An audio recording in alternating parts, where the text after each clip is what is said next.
आया समझ? ये हो गया पूरा साल, फिर झगड़ा हुआ है उनके बीच में। आया समझ? समझ नहीं आया, दोबारा समझाओ। सारे मोहल्ले के सामने हैं, तो तुम्हें जितना भी समझा लो ना, तुम्हें समझ नहीं। 2 टके की इज्जत करती मेरी। अम्मा भाभी से तो मेरी कोई बात नहीं हुई है, मुझे ऐसी बातें कर रही हैं अम्मा। कल असल में सबका मुंह बना। ये कभी नहीं सुधरेंगे, बीमारी की हालत में भी वही हाल है। बात का बतंगड़ बनाती है, बढ़ा चढ़ा के करती है मेरे आगे कि जब भी वो इस घर में आती है तुम्हारा मुंह बन जाता है, तुम्हें अच्छा नहीं लगता उसका यहाँ आना। ड्रामा सीरियल परवरिश के आने वाले एपिसोड में आप लोग देखेंगे वली की बढ़ती बदतमीजियाँ उसके बाप से बर्दाश्त नहीं होंगी। इसी वजह से वो अमल से इसी सिलसिले में बात करेगा कि मैं वली के लिए किसी कोचिंग सेंटर का इंतज़ाम कर रहा हूँ।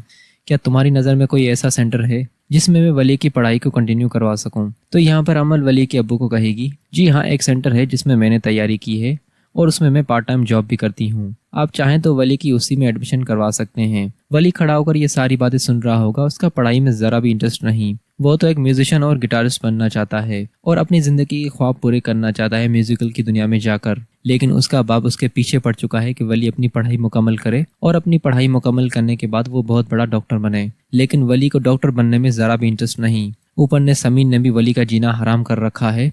जब वली अपने कमरे में दाखिल होगा तो कमरे में समीर मौजूद नहीं होगा और उस रूम में काफ़ी खामोशी सी होगी, क्योंकि समीर ने वली के साथ अपना रूम शेयर किया है। अब जब वली के पास इतना बड़ा अच्छा मौका है तो वो अपनी बहन को बुलाएगा और उसे कहेगा, मैं अपना सॉन्ग रिकॉर्ड करना चाहता हूँ, प्लीज़ तुम थोड़ी सी मेरी हेल्प कर दो। तुम गेट के बाहर नज़र रखो कि कहीं समीर कमरे में ना दाखिल हो। अगर वो जैसे ही कमरे की तरफ आए तो तुम मुझे फ़ौरन से बता देना। अब यहाँ पर वली अपना सॉन्ग रिकॉर्ड करने ही वाला होगा कि अचानक से समीर आ जाएगा और समीर आकर सब कुछ देख लेगा और उससे वैसे भी इस तरह की बातें बर्दाश्त नहीं होती। वो तो वली को नीचा दिखाने के लिए किसी भी हद तक जा सकता है, लेकिन वली इस बार भी उसकी मिन्नत करेगा कि प्लीज़ तुमने जो कुछ भी सुना, जो कुछ भी देखा, किसी से शेयर करने की ज़रूरत नहीं है। वली ने दोस्तों अपनी माँ बाप की बात सुनकर बहुत बड़ी गलती कर दी। जब से वो अपने रिलेटिव्स में रहने आया है तब से उसने 1 मिनट भी सुकून का सांस नहीं लिया। जब भी वो कुछ करने की कोशिश करता है तो ये समीर इसको परेशान करने के लिए फ़ौरन से पहुंच जाता है।